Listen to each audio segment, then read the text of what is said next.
There was a blank look on her face. She said, "Really? When did that happen?" I thought to myself, does she really not remember? I knew her memory problem was the reason behind this. Hey everyone, I'm Jake. But my story doesn't begin here. It begins when I was a 5-year-old kid. I was born into a rich family. I had all the luxuries of this world. Good clothes, good food, good cars, everything that a kid could ask for. Except for love. My mother had passed away while giving birth, and that's why my father was the one who raised me. He was a rich business tycoon who would work in the morning and sleep very late at night. He rarely had any time for me. One day, on Halloween, I dressed as Batman. I knocked on his door and sweetly said, "Trick or treat!" He was working on his laptop. Instead of giving me candies as other fathers would, he shouted, "You fool! Haven't I told you to not disturb me when I'm working?"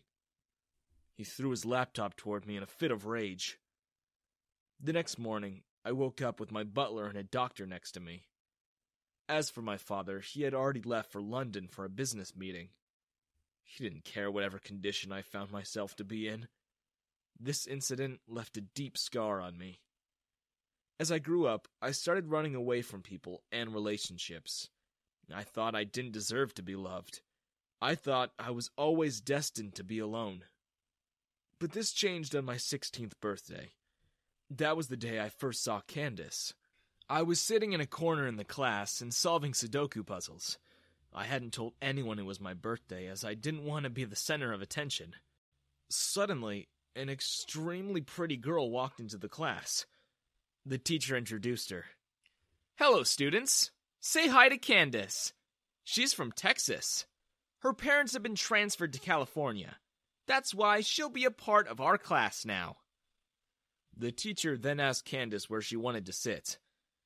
There was an empty desk next to me. Candace looked me in the eye, smiled, and pointed toward that desk. When she came close to me, my heart almost skipped a beat. I wanted to tell her that very moment that she was the prettiest girl I had ever seen. But unfortunately, I didn't have the courage to do so. That's when the school bell rang and we all started leaving for home. While I was walking toward my car, I saw a pink Lamborghini parked on my way. A driver was sitting inside it. Suddenly, someone rolled down the back window. It was Candace. She said, "Hi." I waved back shyly. She came out of the car and said, "I'm Candace." I said, "I'm Jake. Welcome to our school." "Thanks, Jake," she said. "By the way, you know why I chose a seat next to you?" I shook my head negatively. She came close to me and said, "Even I love solving Sudoku puzzles. I think the people who solve them are really smart. Just like I think you are." I was flattered. I said, "Thanks a lot."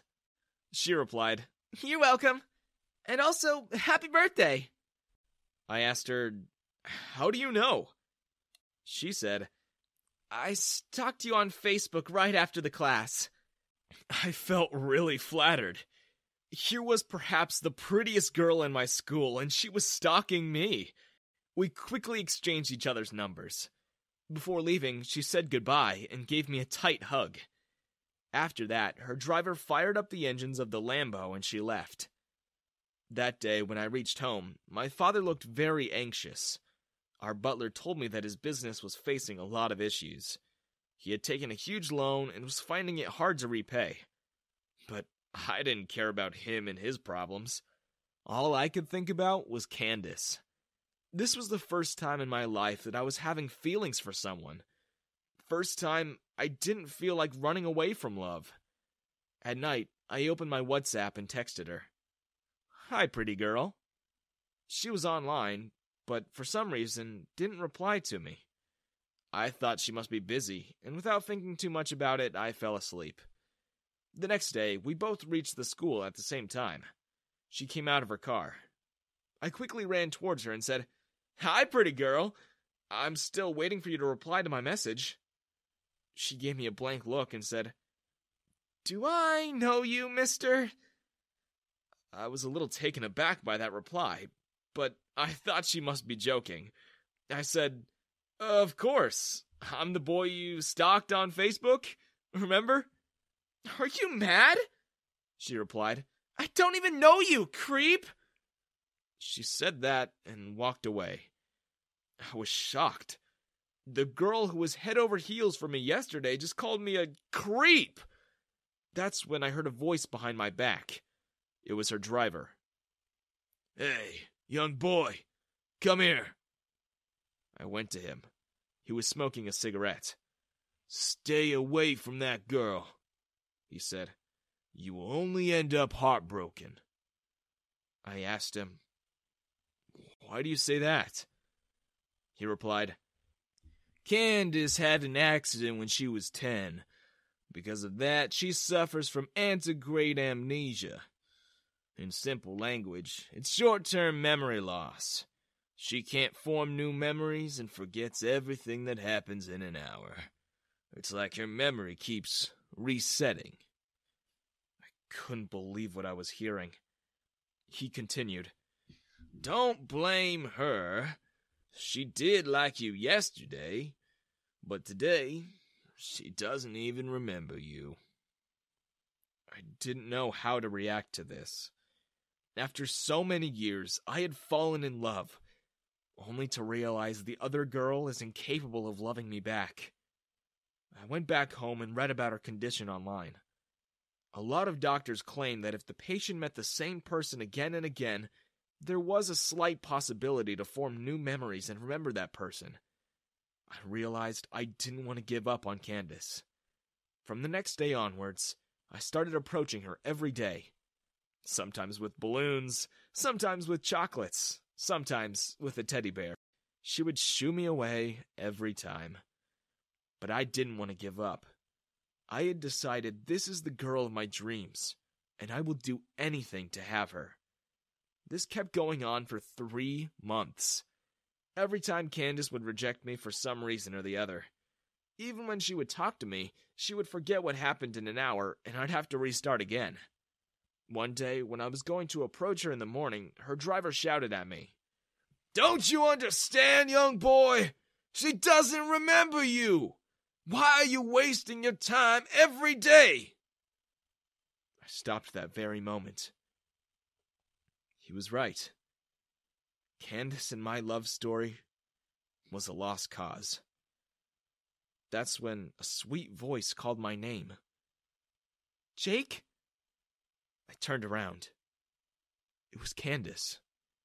She had remembered my name. I rushed towards her. I asked, "Do you know me?" She replied, "Not exactly, but I have a feeling I have known you for months. For some reason, I even know your name." My persistence had worked. I was slowly making an impression on Candace's memory. An impression that couldn't be forgotten. After that day, slowly and steadily with each passing day, Candace started remembering smaller details about me. If she would forget, I would show her our pictures together to tell her who I am. Soon, I asked her to be my girlfriend. She happily said yes. Because she didn't want to forget we were dating, Candace put my wallpaper on her phone with the caption, "Boyfriend." Dating Candace came with its own perks. One day, when we were at her home, we kissed each other goodnight and went off to sleep. In about 5 minutes, her memory reset. She came close to me and whispered in my ear, "Hey, Jake, why don't you kiss me these days? Seems like ages since I've kissed you." Of course, I didn't complain about it. Soon, I started bringing Candace to my home. But when my father got to know that she was rich and had problems with her memory, he hatched an evil plan. A plan to bankrupt Candace and pay off his debts.